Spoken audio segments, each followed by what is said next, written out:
18 horas. É momento de oração. Vamos falar com Deus.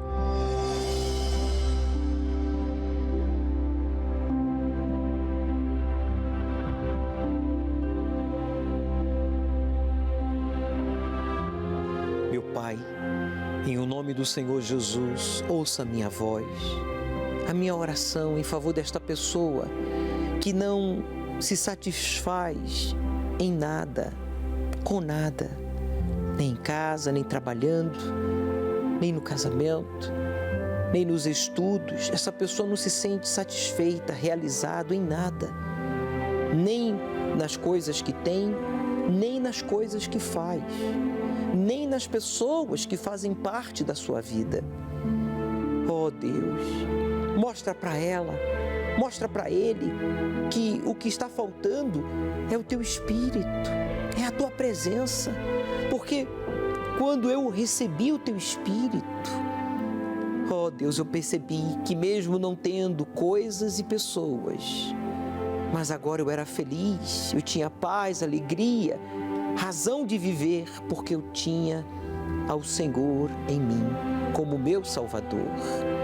Dá agora um sinal para esta pessoa que não se sente realizado em nada, em nenhuma área da sua vida, e justifica os seus fracassos, o seu vazio, a sua infelicidade, a ausência de pessoas, de coisas ou de estar no lugar errado.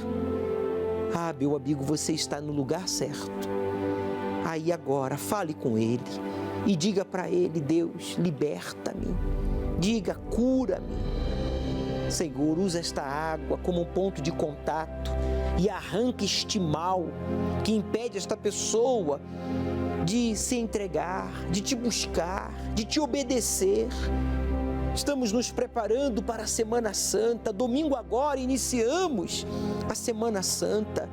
Então usa esta água e dá um sinal para todos que creem. E ainda que ele não creia, eu creio por ela, eu creio por ele. E declara esta água abençoada. Beba, pois Jesus ressuscitou dentre os mortos e tem aí agora uma experiência com ele.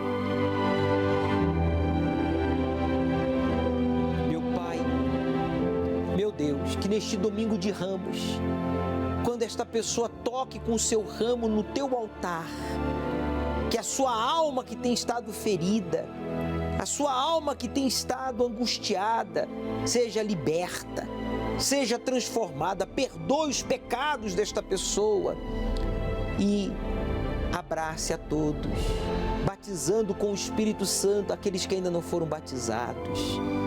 Que esta Semana Santa fique marcada em nossas vidas para sempre, pois eu determino que assim aconteça.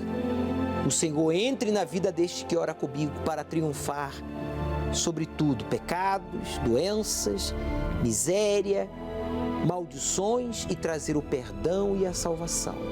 E todos que creem digam amém e graças a Deus. Amém.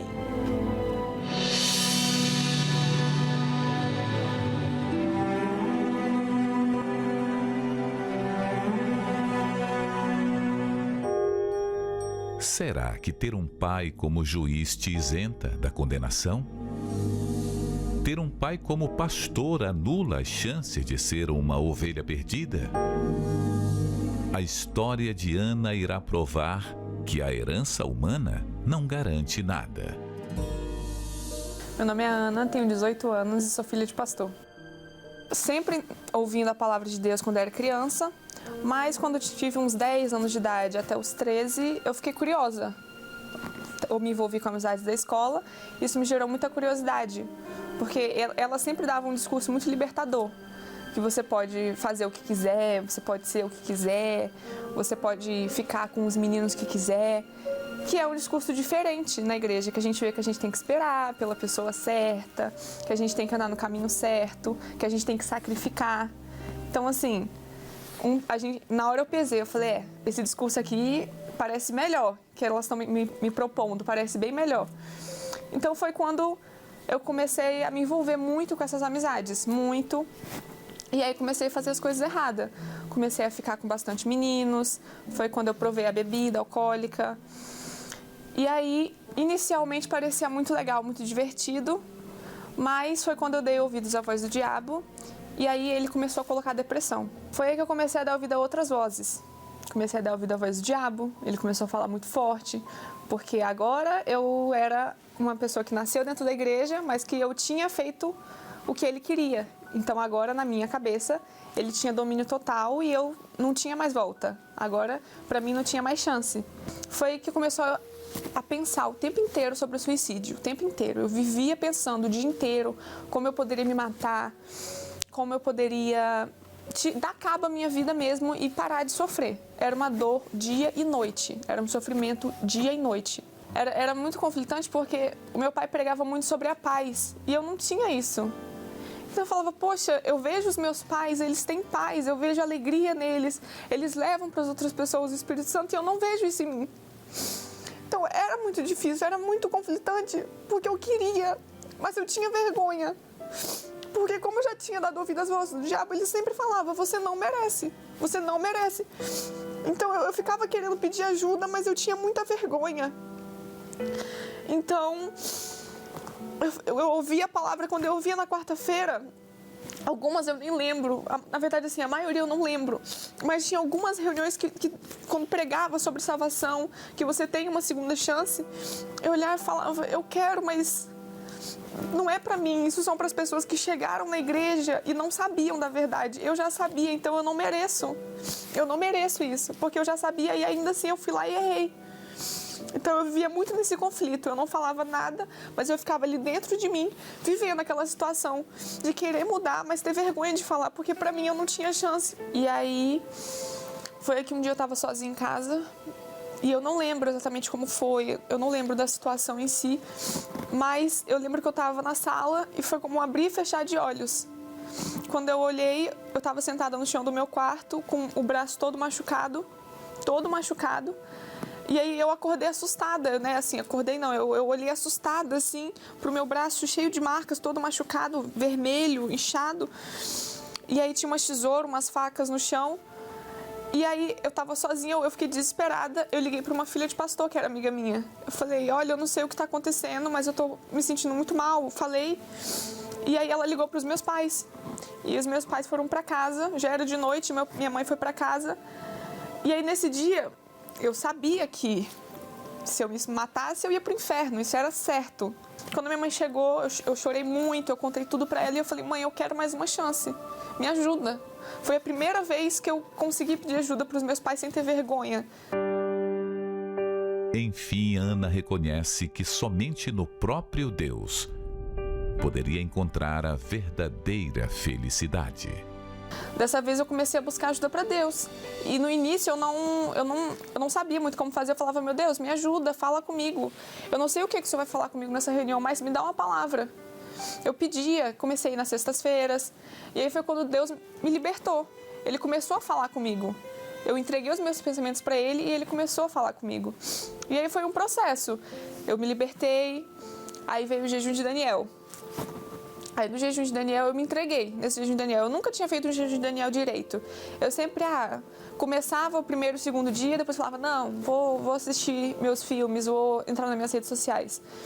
Dessa vez eu me entreguei nesse jejum de Daniel. Eu falei, não, eu quero receber o Senhor na minha vida. E aí no final do jejum de Daniel, eu tive um encontro com Ele. Eu senti o gostinho do que é ter Ele. E aí eu falei, não, agora eu quero mais, eu quero tudo. E aí eu lembro que eu me ajoelhei e eu comecei a falar com Deus, a falar.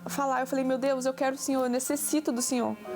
Porque se eu morrer sem Ti, eu vou pro inferno, eu não posso morrer sem Ti. E aí ele desceu, eu comecei a falar, eu não chorei na hora, eu não senti arrepio, não me desceu milhões de lágrimas, nada disso.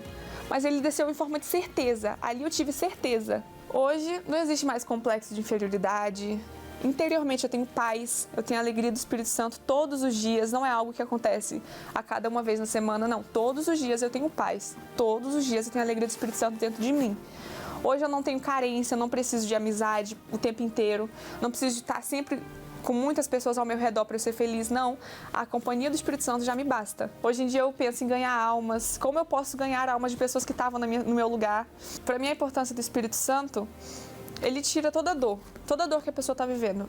Tem gente que fala que, não, a minha dor é demais, não tem como tirar. Não, não existe isso. Ele tira. Ele tira a depressão, ele tira toda a sua dor, ele te cura. Ele vem e te traz alegria que você, mesmo que não se sinta merecedor, e não é mesmo, a gente não é merecedor do Espírito Santo, mas ele não veio por mérito. Ele vem e arranca a sua dor. Ele vem para os cansados e oprimidos, ele arranca. Ele arrancou a minha dor, eu tenho certeza que ele arranca de qualquer pessoa.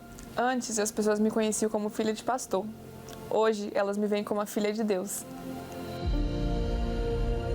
A Ana teve uma educação exemplar, uns pais invejáveis. Ela tinha tudo para ser feliz, mas a ausência do Espírito Santo fez com que ela buscasse nas amizades, nos garotos, nos namoros, buscasse a felicidade que não se pode encontrar, nem na roupa de moda, nem nas festas, nem nas amizades, nem no namoro, nem mesmo em casa. Ela tinha e tem os pais como um exemplo de felicidade. O seu pai, como pastor, falando de Deus, da paz, do Espírito Santo, da alegria, ela dizia, meu Deus, eu não tenho nada disso, eu não tenho essa paz, essa alegria. Porque ela não queria abrir mão do seu orgulho, ela não queria reconhecer o seu real estado. Ela não era filha de Deus. As trevas a envolvia, como as trevas cobriam todo o planeta Terra.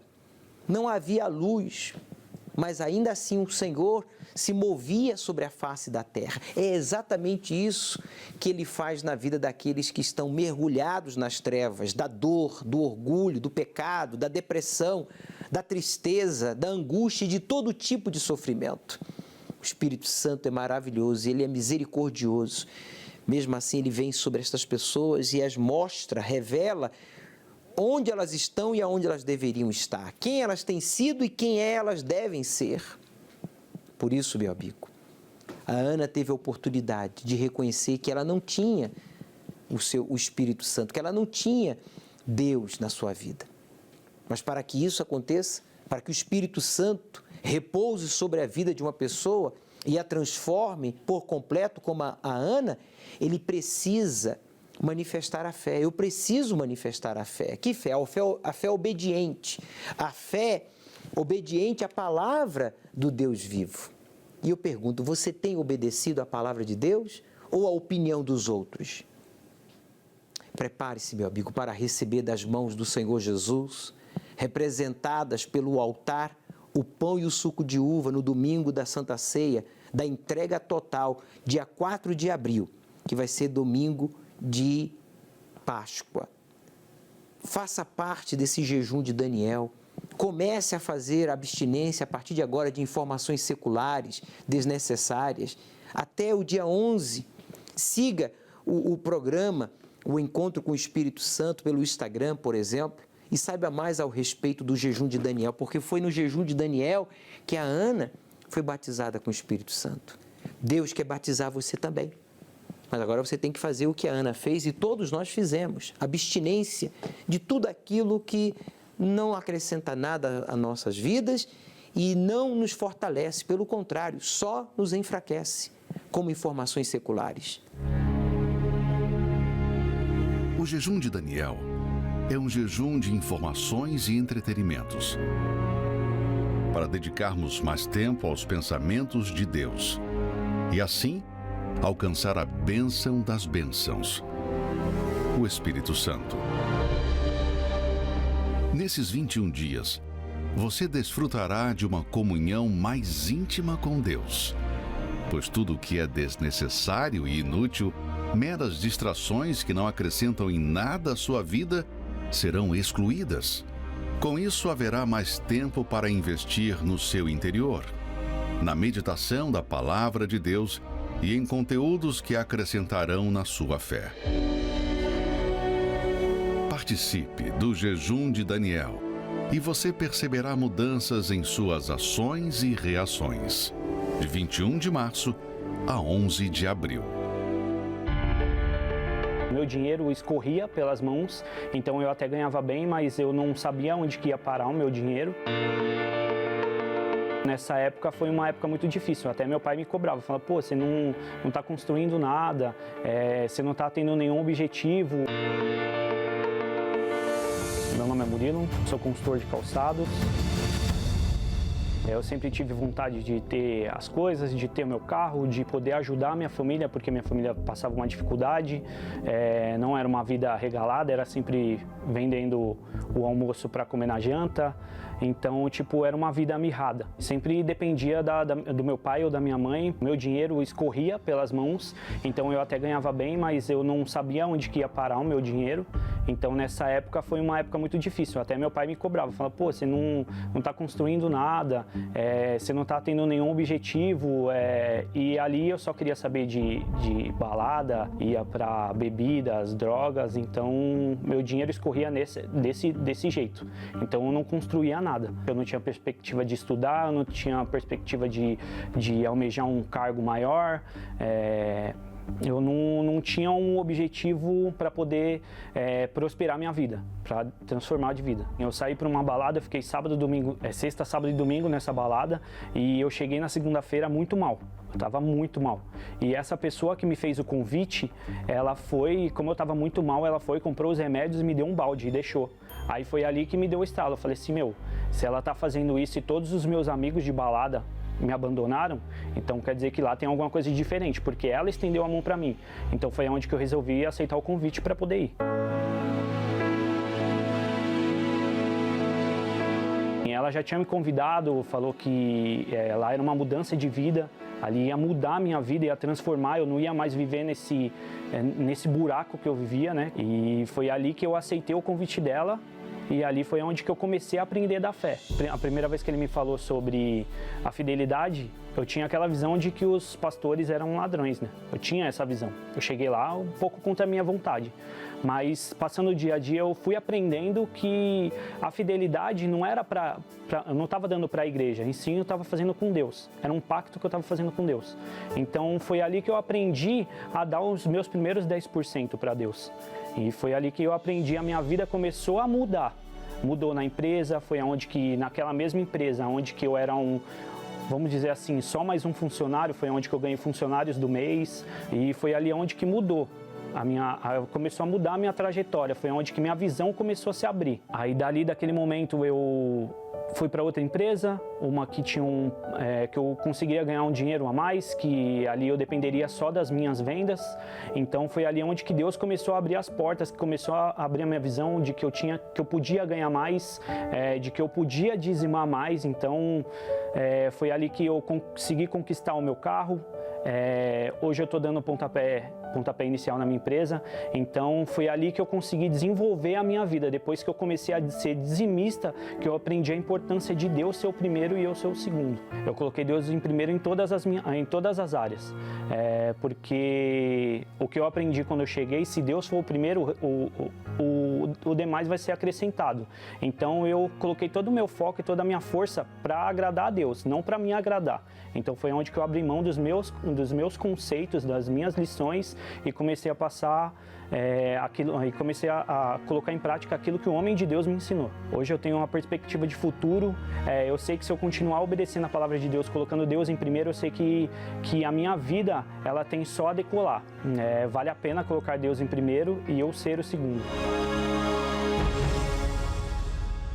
Os maus veem o sucesso de quem serve a Deus e ficam com raiva. Olham com ódio e se acabam de raiva. Porque a esperança dos maus dá em nada. Salmo 112, versículo 10. Quando a gente serve a Deus, então Deus nos abençoa e Ele nos protege. E ainda que a gente seja odiado, e ainda que as pessoas nos invejem, isso não vai dar em nada. Inveja, mal olhado, não vai afetar aqueles que honram a Deus em primeiro lugar. A prova verídica está aí, do caso verídico do Murilo, que infelizmente se sentia frustrado, não tinha perspectiva, ele não conseguia deslumbrar um futuro, porque ele era fracassado no que fazia, ele não conseguia nada. mesmo ganhando muito bem. Mas o dinheiro não rendia, porque havia o vício, havia a infidelidade. Mas quando ele se tornou fiel a Deus, se aliou a Deus, Deus passou a abençoá-lo. E hoje ele é bem-sucedido. A vida que hoje o Murilo tem é a vida que Deus quer que você tenha. Agora, para você ter a vida que ele tem, você tem que fazer o que ele fez, que é tomar a decisão de parar de fazer o que é errado e começar a honrar a Deus em primeiro lugar. Se você o fizer, você pode ter certeza, você vai desfrutar também de uma vida bem-sucedida. Com lutas, sim, mas com a vitória garantida.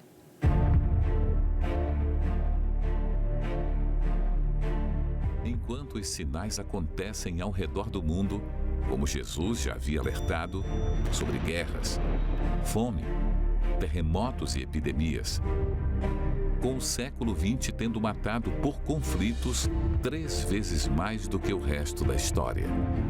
Apesar da ciência e tecnologia estarem avançadas, o surgimento de doenças vem aumentando espantosamente.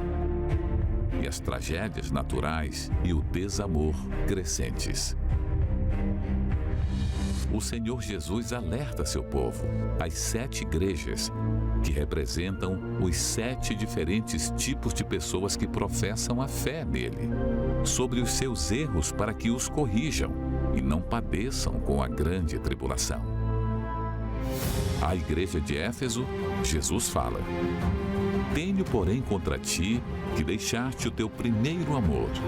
Lembra-te, pois, de onde caíste. Arrepende-te e pratica as primeiras obras.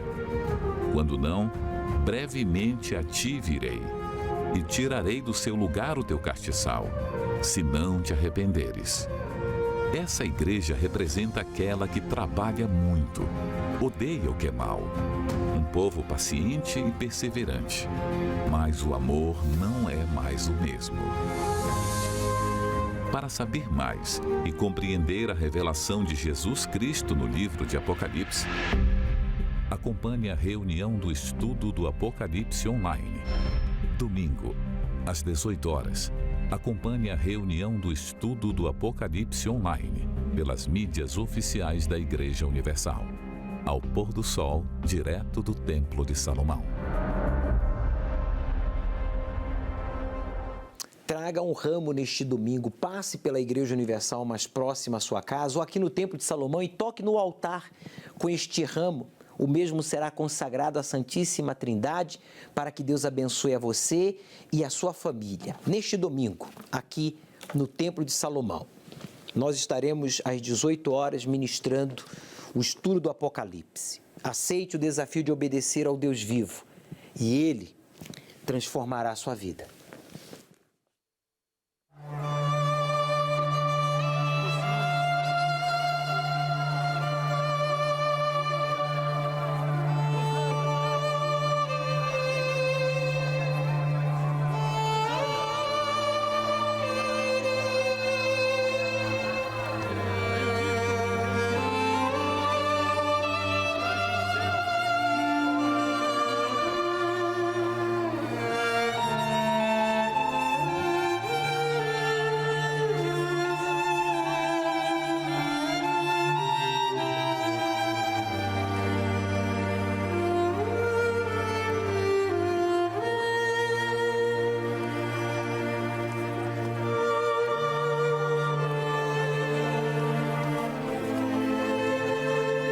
Zaqueu!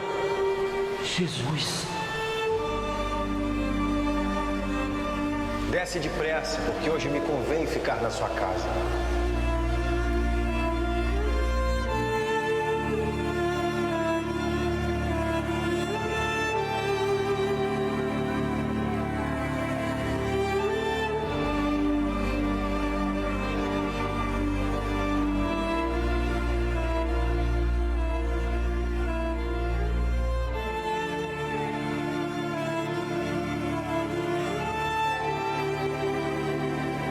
Mestre, tenha misericórdia de nós.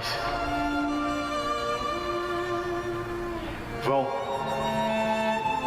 e se mostrem aos sacerdotes.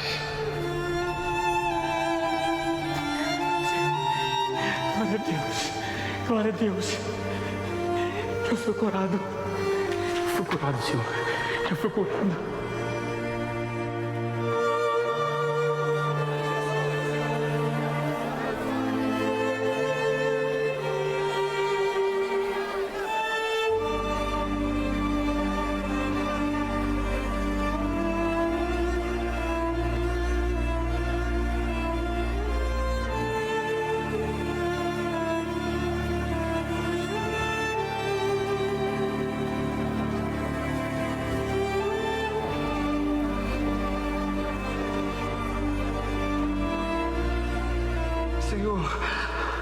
Vocês creem que eu posso fazer isso? Sim, Senhor. Cremos, Senhor, por favor.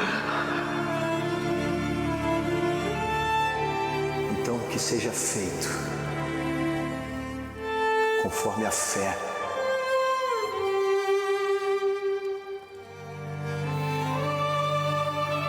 De cada um de vocês.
Genro, tudo bem?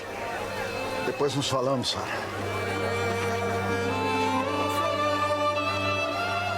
Esse é o Messias! Ele ressuscitou Lázaro! Eu vi! Ainda bem que Lázaro não veio.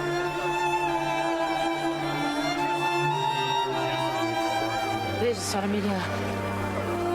Miriam.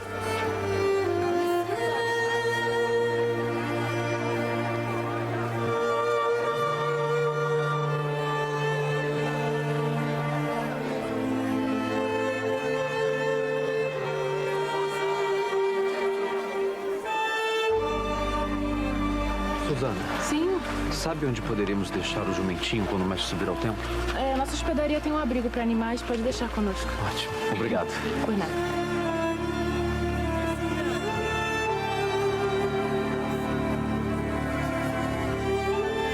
Veja, estão todos indo com ele. Assim não conseguiremos fazer nada contra esse homem.